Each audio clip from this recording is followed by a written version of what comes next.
जी बिल्कुल। और देखिए अगर इंटेंसिटी की बात करेंगे तो रेड फोर्ट लगभग जिस वक्त यहाँ पर जहाँ पे मेरी मौजूदगी है, रेड फोर्ट यहाँ से लगभग 5 किलोमीटर की दूरी पर होगा। और लोग बता रहे हैं, यहाँ पर मैंने लोगों से बात की, लोग बता रहे हैं यहाँ तक धमाके की आवाज जो है वो लोगों को सुनाई दी थी। तो इससे अंदाजा लगाया जा सकता है कि कितना तेज ये धमाका जो है वो देखा गया है। और अगर हम बात करेंगे तो जिस तरीके से वो गाड़ी ने स्पीड जो है वो अपनी स्लो करी, उसके बाद रेड लाइट पे ये धमाका जो है वो देखने को मिला, जिसकी चपेट में जो अन्य गाड़ियां थी वो भी आई, जो लोग वहां से गुजर रहे थे वो भी इसकी चपेट में आए। तो जिस तरीके से ये पूरा हुआ उसमें 8 लोग जो है उनको अपनी जान गंवानी पड़ी है, साथ ही 20 लोगों की जो इलाज है उनका वो अस्पताल में चल रहा है। अगर हम इन्वेस्टिगेशन की बात करेंगे तो एनआईए जो है इस पूरे मामले पर इन्वेस्टिगेशन को आगे बढ़ा रही है। नेशनल इन्वेस्टिगेटिव एजेंसी जो है वो इस मामले की जांच कर रही है। एनएसजी जो है वो कल ही मौके पर पहुंच गई थी।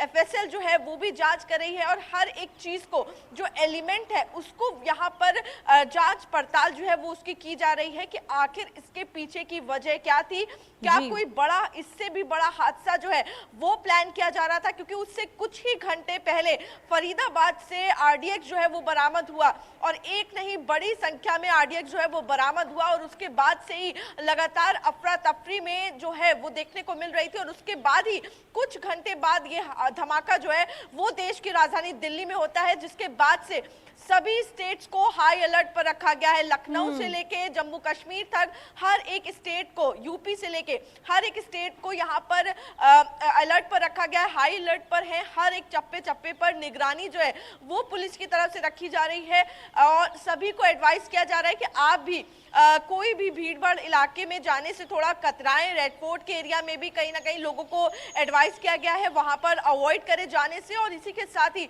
आपको खुद भी विजिलेंट जो है वो रहना होगा, क्योंकि लगातार देखिए इस तरीके की जो ब्लास्ट है वो राजधानी में हुआ है, जिसके बाद सुरक्षा जो है वो काफी ज्यादा हर एक कोने पर बढ़ा दी गई है। जी जी, लेकिन आरजू, अब तक जो आपने तस्वीर वहां पर देखी है उससे क्या समझ आ रहा है? क्या ये सिर्फ महज एक हादसा था या फिर सोचे समझे साजिश भी हो सकती है?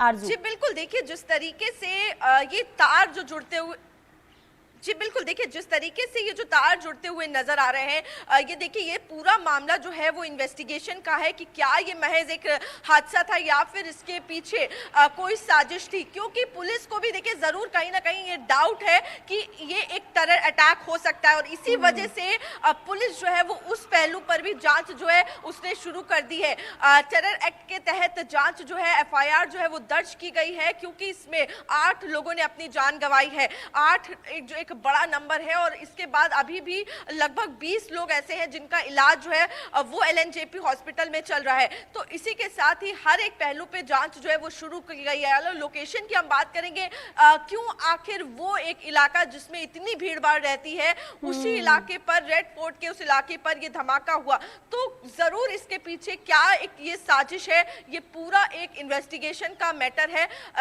गुड़गांव की पुलिस हो, दिल्ली पुलिस हो, अंबाला की पुलिस हो, जहां जहां से भी नाम सामने आ रहा है वहां वहां जांच जो है वो पुलिस कर रही है। दिल्ली पुलिस सभी स्टेट से बातचीत जो है वो कर रही है ताकि जो भी नाम सामने आ रहा है उनसे पूछताछ की जा सके। सलमान से पूछताछ करी, जिसके नाम पर जो T20 गाड़ी है, I-20 गाड़ी है, वो रजिस्टर थी जिसमें ब्लास्ट हुआ।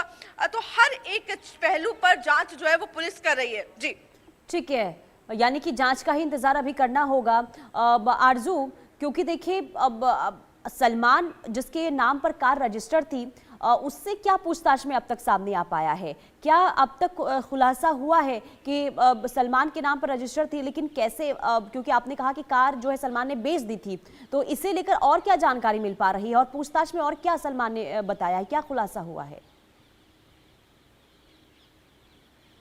आरजू जी बिल्कुल, देखिए लगातार पुलिस जो है वो सलमान से और भी पूछताछ जो है अब वो आगे भी करेगी, क्योंकि सबसे पहला नाम जो इस पूरे इंसिडेंट में निकल कर आया वो सलमान का था, क्योंकि उसके नाम पर ये गाड़ी जो है वो रजिस्टर्ड थी। लेकिन उसका ये कहना है कि उसने 1.5 साल पहले ओखला में रहने वाले एक व्यक्ति को ये गाड़ी जो है वो बेच दी थी। लेकिन जब उस व्यक्ति से पूछताछ की गई तो उसने ये बताया है कि उसने ये गाड़ी अंबाला में रहने वाले एक व्यक्ति को बेच दी थी। तो लगातार देखिए एक के बाद एक नाम जो है वो यहाँ पर बदलते हुए नजर आ रहे हैं। तो आखिर किसकी वो गाड़ी थी और क्या वो ये गाड़ी उस ओनर की तरफ से इस्तेमाल की जा रही थी या फिर किसी और ने उस गाड़ी का इस्तेमाल किया था, इस पूरे चीज को लेकर कहीं ना कहीं जांच जो है वो पुलिस कर रही है। और एक ये बड़े बेहद गंभीर मामला जो है वो बन गया है, क्योंकि देश की राजधानी में इतना बड़ा ब्लास्ट होना जिसमें 8 लोगों की मौत हो गई। और वहीं अगर बात करेंगे तो टेरर प्रोब जो है वो इसमें की जा रही है, क्योंकि कहीं ना कहीं पुलिस को भी ये शक हो रहा है, क्योंकि ये सोची समझी साजिश जो है वो हो सकती है और इसीलिए हर एक पहलू पे जांच जो है वो पुलिस आगे बढ़ा रही है। जी बिल्कुल आरजू, और देखिए अंबाला के एक शख्स को ये गाड़ी बेची गई थी जो सलमान ने पूछताछ में बताया है। ऐसे में यानी कि अंबाला से आकर दिल्ली में कहा जा सकता है कि अगर साजिशन अगर धमाका किया गया हो तो ये माना जाए कि अंबाला से दिल्ली में आकर यानी कि एक स्पॉट पहले से तय किया गया होगा और इसके बाद इन तमाम चीजों को यहाँ पर यानी कि वारदात को अंजाम दिया गया होगा।